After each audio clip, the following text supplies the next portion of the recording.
Okay, everybody. This is a video on scale in virtual worlds. I'm using a program called Blender 2.6, which is a free 3D modeling program. It's pretty good, and I endorse it. Now then, in Blender 2.6, they give you a default cube and a default grid to start each new file, which you can delete or do what you want. In this case, this rectangle cube represents a 6-foot 2-inch tall avatar.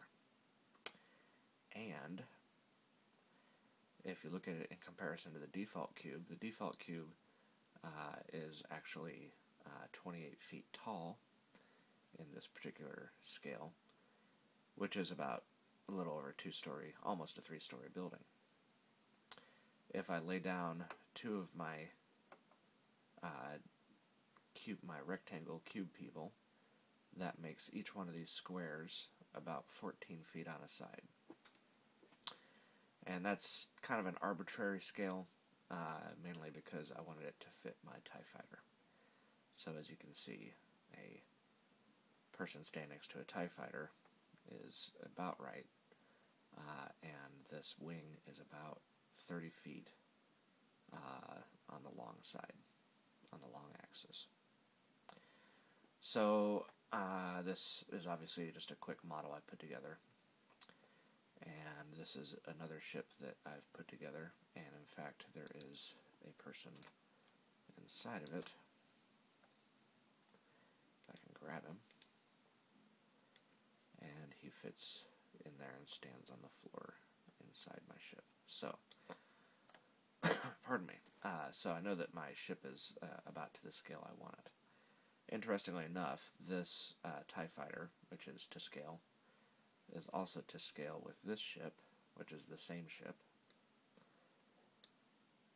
And it's about 150 meters long, and that would be the same length as Princess Leia's Corellian Corvette in the Star Wars Episode 1. So, before I get to the rest of this, let me just show you the Monkey Man real fast. This head comes free with Blender, and I'll show you how scaling works. Let me zoom in on him a little bit here. And so I will hit the scale, and I'm going to shrink it down, and I'm going to stick it on my rectangle cube if I can get it quickly. Yeah. So, as you can see, I can still zoom in very effectively, even at this small scale. So his head would fit on there like that. Okay. So, default cube. I can take a ship like this, and this is exactly the same ship. I have simply scaled it down. I make it big so I can work with it and see where my edges are, and then I size it up or size it down as needs be. Interestingly enough, let's take a look at this. This is Star Wars Galaxies, and in the city, the cities are all gridded out, and so I'm assuming that each one of these grid squares is about 15 feet on each side. And in Star Wars Galaxies, you can zoom in the same way that I've zoomed in on my Monkey Man, so that there's no detail loss there. In Second Life, I have a character who is 6 feet 2 inches tall, and he fits in the world pretty well. As you can see, as I zoom out, he's already about on scale with my rectangle. So, this all works. Now, just for fun,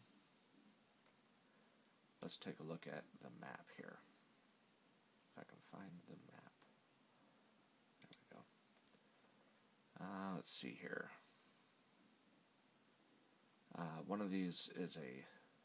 Each one of these is a sim. the Builder's Brewery. So each square is a sim, and it's 256 meters square, which, top view of this, zoom out. So this is also 256 meters square. Pretty cool. If I go out, this is 1,000 meters square.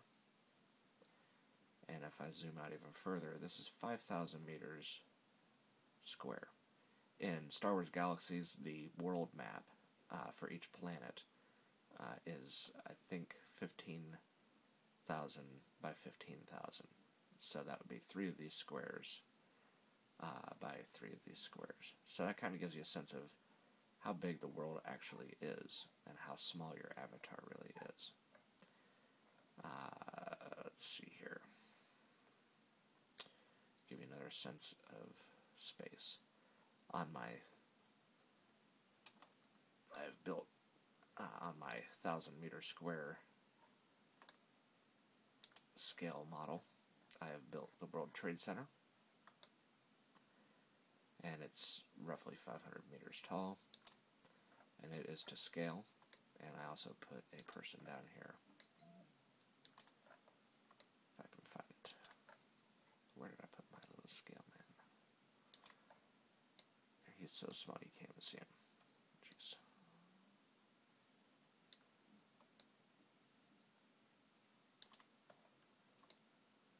There he is. So there is the exact same rectangle.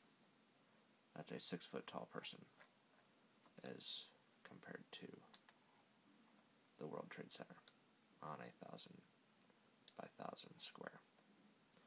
So if I go to this picture of the Twin Towers, we see that, in fact, there's no way you could see a person down there. So this actually works pretty well. Reasonably well. So, build big, shrink down, and the world will agree with you. Let me go back to my monkey man. And there he is. So, if I compare that to my Star Wars Galaxies character, he's about the same size.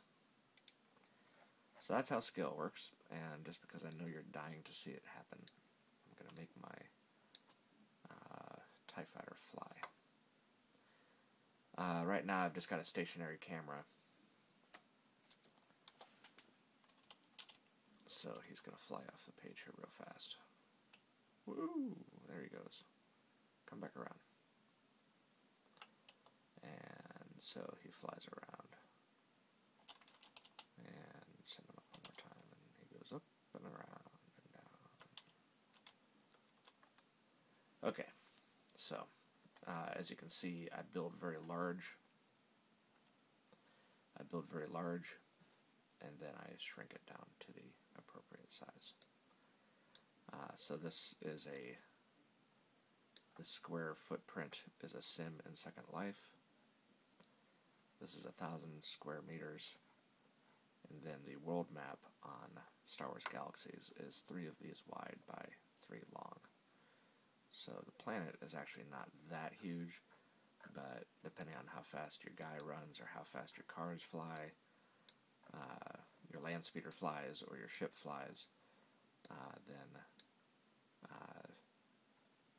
it all gets kind of put in perspective. Interestingly enough, in EVE Online, I was reading today that their largest ship is something like 3,700 meters. So that would be pretty much that big. So they go very huge in EVE. And 256 square. And if you buy a small parcel of land in Second Life, this is about the size of a house footprint. And this is a house, a 2-story house. I'm out of time, so thank you very much. That's Scale in Virtual Worlds in Blender 3D. Have a good day.